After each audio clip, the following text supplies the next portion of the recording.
कमला, अगर तुम्हें कल को ये पता चले कि मेरे बीते हुए कल ने मुझे कुछ ऐसे गहरे जख्म दिए हैं जो मैं चाहकर भी अपने दिल से नहीं मिटा सकता, तो क्या तुम मुझे उन जख्मों के साथ भी अपना लोगी? महेश बाबू, आप मेरे पति हैं। जिस तरह आप हर पल मेरे साथ खड़े रहते हैं, मैं भी आपसे वादा करती हूँ। जब मैं नाश्ता बनाती हूँ तो कहते हैं मेथी के पराठे चाहिए, पनीर की पूरियां बनाओ, और अब खुद का टाइम आया तो ये अंग्रेजी नाश्ता रख दिया। सब रहने दीजिए, मैं ही बना लूंगी नाश्ता। शादी का दिन उसकी खुशियों का वो दिन होता है जिसे वो सारी जिंदगी याद रखना चाहती है, मगर मेरे लिए मेरी शादी का दिन मेरे लिए सबसे मनहूस दिन था। जोगिन बाबू, ये दुनिया उस घर की तरह है जिसमें दीवारें नहीं, सिर्फ दरवाजे हैं, और कोई भी कहीं भी कहीं से भी आ जा सकता है। अब कब तक पहरे लगाएंगे? अरे परी, कहाँ लेकर जा रही हो? अब तो आंखें खोलने दो बाबा। नहीं, अभी थोड़ी देर और आंखें बंद रखिए। अच्छा, अब तो खोल सकती हो ना? हेमदी, अब आंखें खोलिए।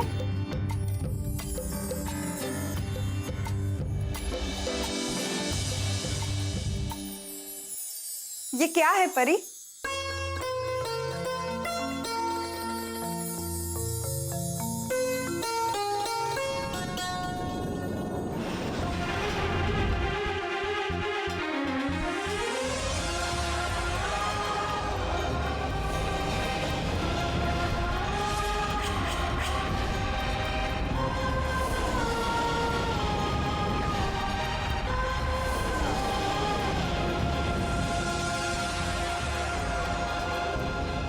मैंने तुमसे रमेश की तस्वीर बनाने को कहा था, ये क्या बना दिया तुमने? यही तो है मेरा रमेश। क्या कह रही हो तुम? काका, हाँ? ये देखिए, ये सूरज, ये रमेश के प्रेम की रोशनी को दर्शाता, ये पर्वत उसके बड़प्पन को। काका, ये झरना देख रहे हैं आप? इसका ठंडा ठंडा और शांत पानी रमेश का हृदय है। इन फूलों की सुंदरता में रमेश की सुंदरता छिपी हुई है। इनकी खुशबू रमेश के प्रेम की तरह महकती है। काका, इसमें कोई बनावटी या मिलावटीपन नहीं है। यही तो है मेरा रमेश।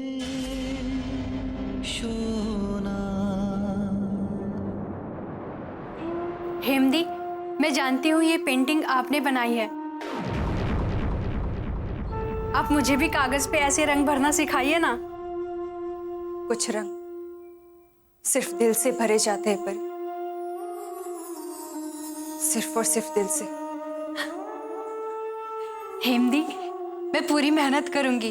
आप मुझे पेंटिंग बनाना सिखाएंगी ना?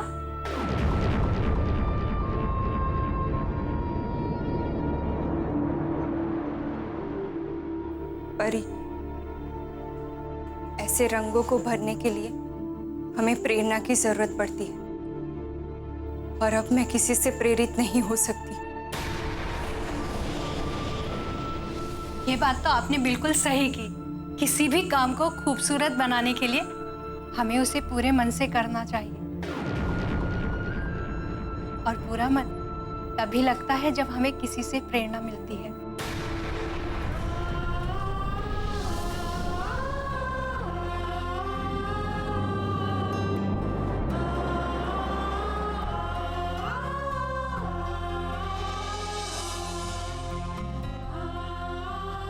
हेमदी, एक बात पूछूं?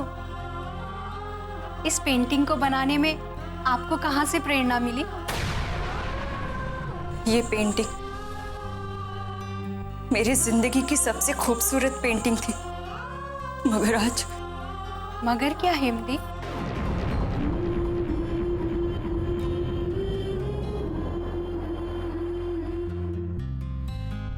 परी, अगर तुम बुरा ना मानो तो मैं कुछ देर अकेली रहना चाहती हूँ। ठीक है हेमदी, आप थोड़ी देर आराम कर लीजिए, मैं बाकी के काम देख कर आती हूँ।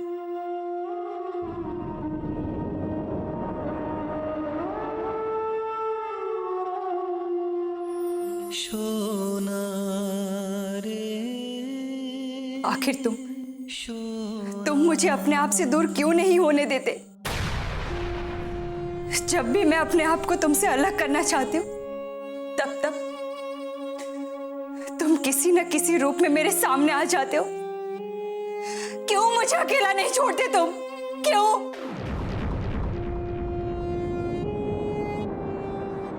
तुम अच्छी तरह से समझते हो रमेश कि मेरे लिए तुम्हें अपने दिल से निकालना कितना मुश्किल है। क्यों मेरी खुशियों को और मुश्किल बना रहे हो? क्यों मुझे आगे बढ़ने से रोकते हो तुम? मगर एक बात समझ लो रमेश, अब मैं तुमसे प्रेम नहीं करती हूं मैं तुमसे प्रेम।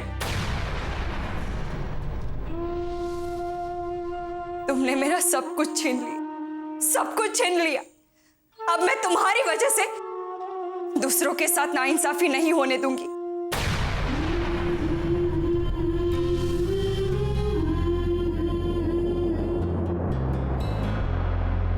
मुझे माफ कर दीजिए,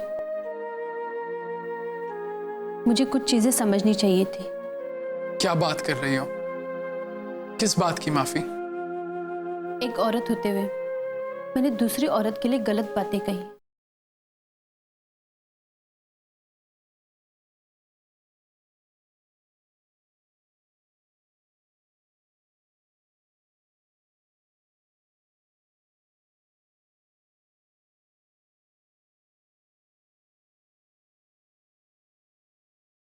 ऐसा प्रेम कहाँ।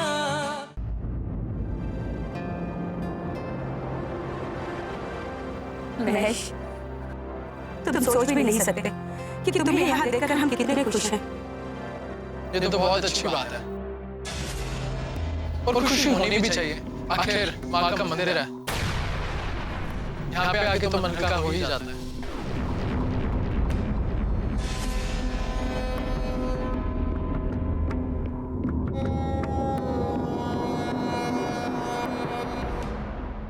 महेश, जी नहीं, शुक्रिया। माँ के दर्शन हो गए, इतना ही बहुत है।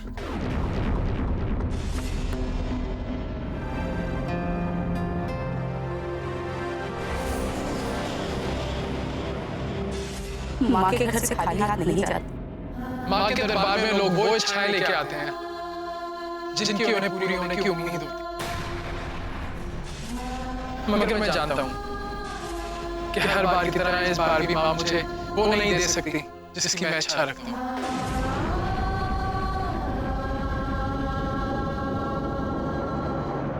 महेश,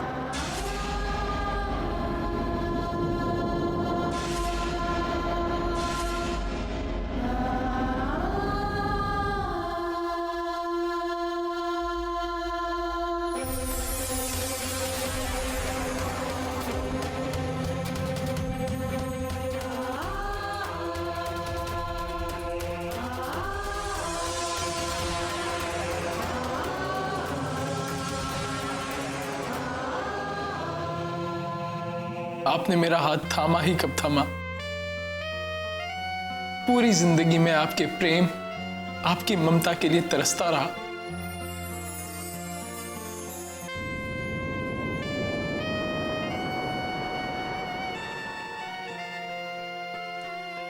कभी सोचा है आपने आपकी कमी मुझे कितनी खलती होगी?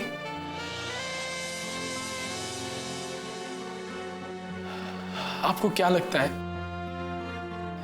मुझे आपकी परवाह नहीं है? अरे मैं तो हर पल देवी माँ से बस यही प्रार्थना करता रहता हूं कि मुझे मेरी पुरानी माँ लौटा दो।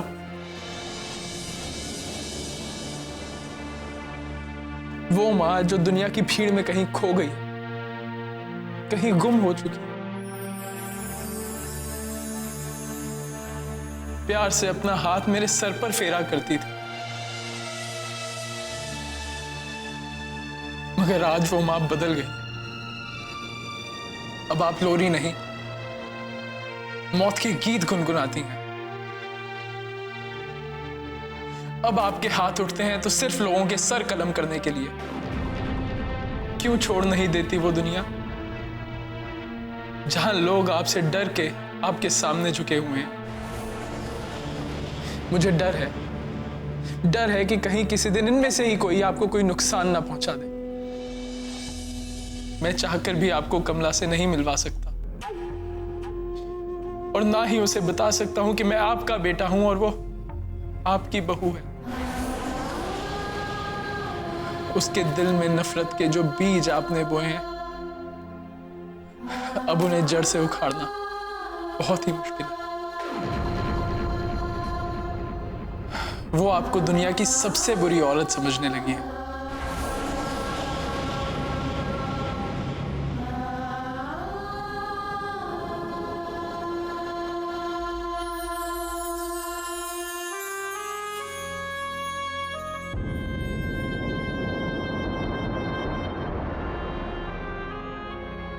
महेश बाबू,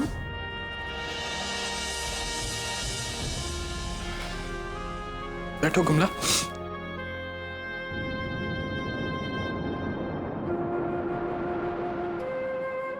मुझे माफ कर दीजिए। मुझे कुछ चीजें समझनी चाहिए थी। क्या बात कर रही हो? किस बात की माफी? एक औरत होते हुए मैंने दूसरी औरत के लिए गलत बातें कही।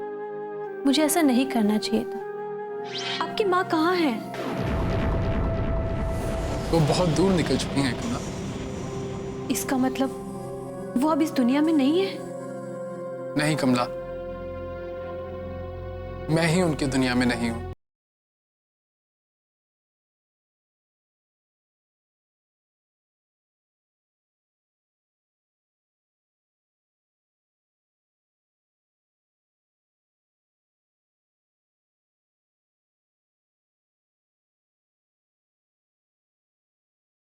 ऐसा प्रेम कहाँ। एक औरत होते हुए मैंने दूसरी औरत के लिए गलत बातें कही।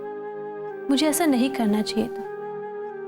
जब मैं देवी जी को गलत शब्द कह रही थी तो मैंने एक बात महसूस की। क्या? महेश बाबू, आप औरतों को लेकर बहुत भावुक हैं। आप उनका मान करना बहुत अच्छे से जानते हैं और ये बहुत कम पुरुष समझ पाते हैं, और यही बात आपके अच्छे स्वभाव को दर्शाती है। वरना मैं तो देवी जैसी औरतों से नफरत करने लगी थी, जबकि मैं भी एक औरत हूँ। एक औरत होकर मुझे दूसरी औरतों की इज्जत करनी चाहिए। महेश बाबू, मैं आपके बारे में इतना तो नहीं जानती, मगर हाँ, इतना कह सकती हूँ, आपकी परवरिश में आपकी माँ का बहुत बड़ा हाथ होगा। तभी तो आपके विचार और संस्कार इतने ऊंचे हैं। सही कह रही हो कमला। आज मैं जो कुछ भी हूं अपनी माँ की वजह से ही तो हूं। भले ही मुझे उनका साथ कभी नहीं मिला, भले ही मुझे उनके आंचल की छांव कभी नहीं मिली, मगर जिस धूप में मैंने खुद को जलाया है वो तो उन्हीं की देन है ना। हर रात मैंने बस यही सोचकर गुजार दी कि शायद कल का सवेरा रोशनी के साथ मुझे मेरी मां लौटा देगा।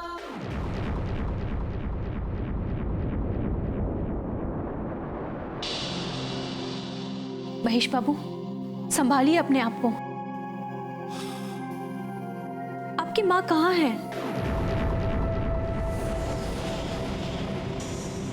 वो बहुत दूर निकल चुकी हैं कमला, और लाख कोशिशों के बाद भी मैं उन्हें वापस नहीं ला पा रहा। इसका मतलब वो अब इस दुनिया में नहीं है? नहीं कमला, मैं ही उनकी दुनिया में नहीं हूं। मैं कुछ समझी नहीं। कमला, कभी कभी इंसान के हालात उसे वो सब कुछ करवा देते हैं जो उसने सपने में भी कभी नहीं सोचा होता।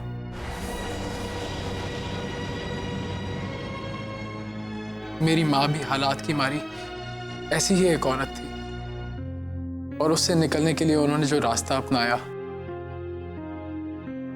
वो सही नहीं था, किसी कीमत पर भी सही नहीं था। और यही बात हम दोनों के अलग होने की सबसे बड़ी वजह बन गई। जानती हो कमला, आज 18 साल हो गए हमें एक दूसरे से अलग हुए। जब मैं 5 साल का था तो उन्होंने दूसरी शादी कर ली, अपने लिए एक नया सहारा खोज लिया, मगर मेरा वहां दम घुटता था। क्या आपके सौतेले पिता का आपके साथ व्यवहार ठीक नहीं था? नहीं नहीं कमला, ऐसी बात नहीं थी। रंगराज जितना मेरी मां से प्रेम करते थे उससे कहीं ज्यादा मुझसे करते थे, और यही बात मुझे मेरे पिता की याद दिलाती रहती थी।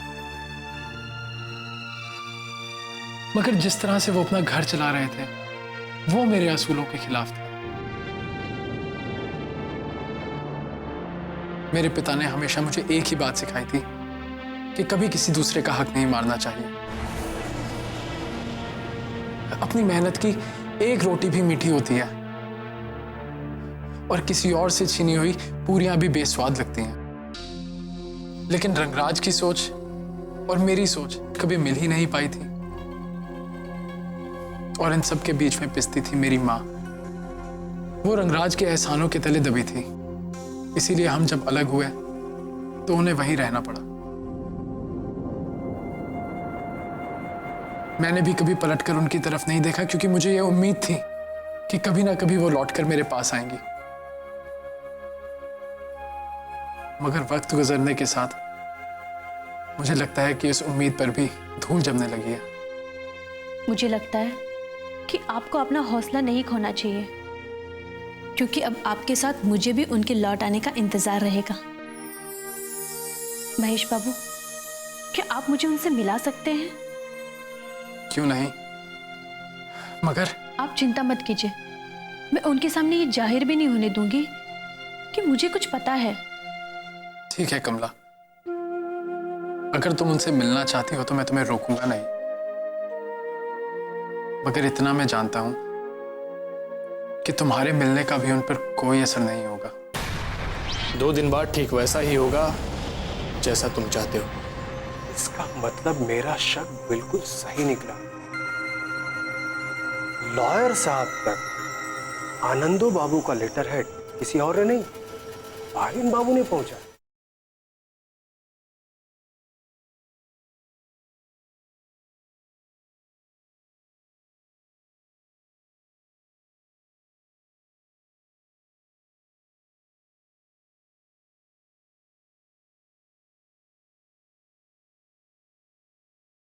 ऐसा प्रेम कहाँ।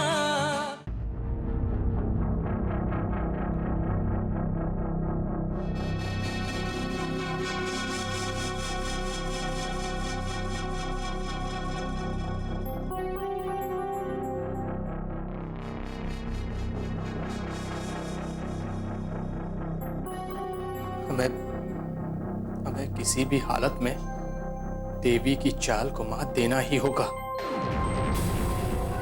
देना ही होगा।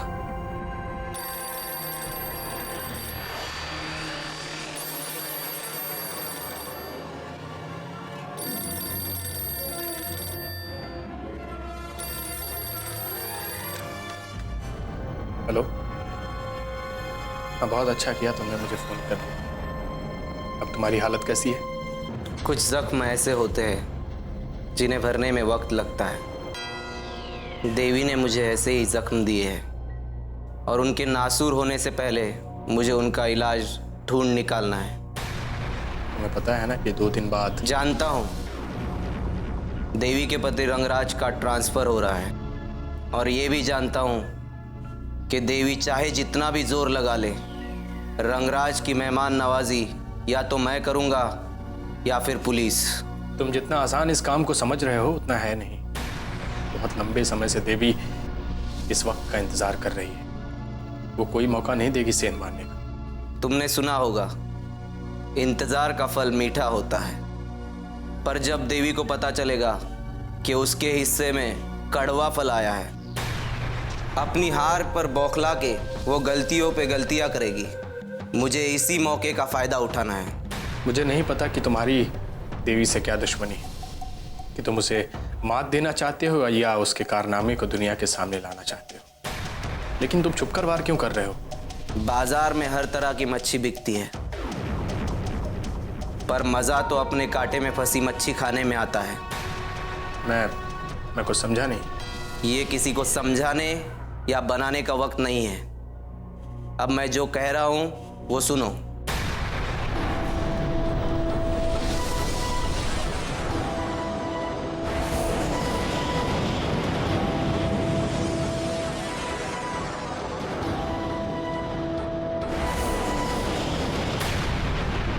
हाँ, तुम चिंता मत करो। 2 दिन बाद ठीक वैसा ही होगा जैसा तुम चाहते हो। ओके।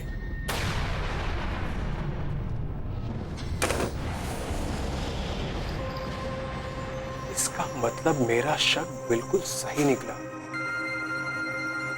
लॉयर साहब तक आनंदो बाबू का लेटर हेड किसी और ने नहीं, बारिन बाबू ने पहुंचा।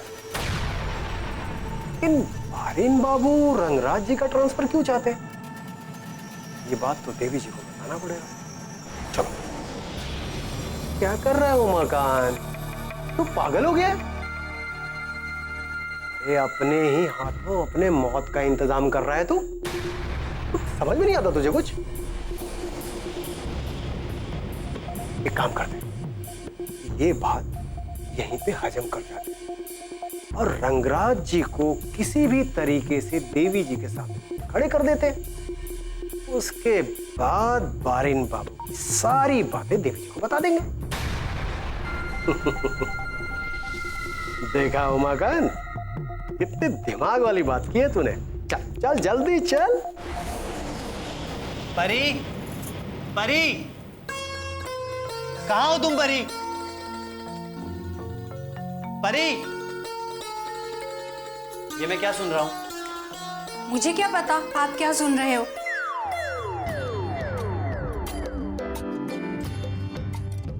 देखो, मैं मजाक के मूड में बिल्कुल नहीं हूं। लो, यहाँ इतना काम पड़ा है और आपको लगता है कि मुझे मजाक करने की फुर्सत है।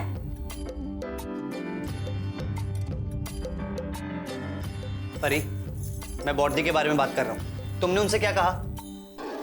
मैंने क्या कहा? कुछ भी तो नहीं। ज्यादा भोली बनने की कोशिश मत करो।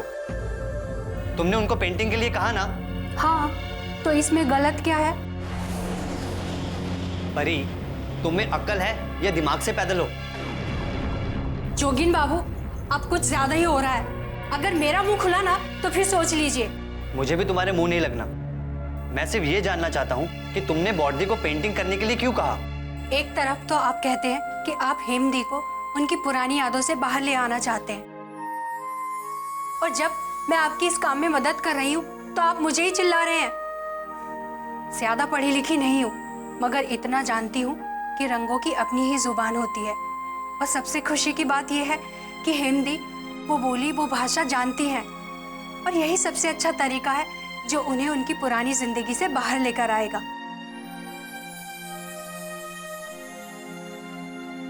परी, मैं कुछ समझा नहीं। बॉडी की पेंटिंग उनको उनके दुखों से कैसे बाहर ला सकती है? जोगिन बाबू, ये रंग बिरंगे रंग बहुत ताकत रखते हैं, और जब हम इनके करीब आते हैं तो हम इनसे जुड़ जाते हैं, और फिर हम अपनी सभी अच्छी और बुरी यादों को भुलाकर उनमें खो जाते हैं। पता नहीं परी, मुझे तुम्हारी बातें तो बिल्कुल समझ नहीं आ रही कि तुम क्या कह रही हो। ज्ञान की बातें समझने के लिए दिमाग का होना बहुत जरूरी है, समझे जोगिन बाबू? आप चिंता मत कीजिए, बस मुझ पर भरोसा रखिए।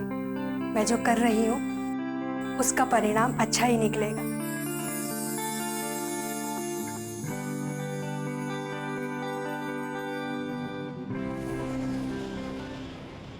बॉडी, ये सब क्या है? मेरे जीवन का वो हिस्सा जिसे मैं कभी याद नहीं करना चाहती। मैं कुछ समझा नहीं, मगर ये पूरा कैनवस तुमने काला क्यों कर दिया? जोगिन, कुछ यादों का रंग काला होता है और उससे हमें कभी कोई उम्मीद नहीं रखनी चाहिए। आप यहाँ क्यों आए हैं? और इस टोकरी में क्या है? अरे इस टोकरी में देवी जी ने सूखे मेवे भेजे, खास आपके लिए। उमाकांत जी, आप ये टोकरी उठाइए। महेश बाबू घर पर नहीं है। और मैं किसी देवी जी को नहीं पहचानती।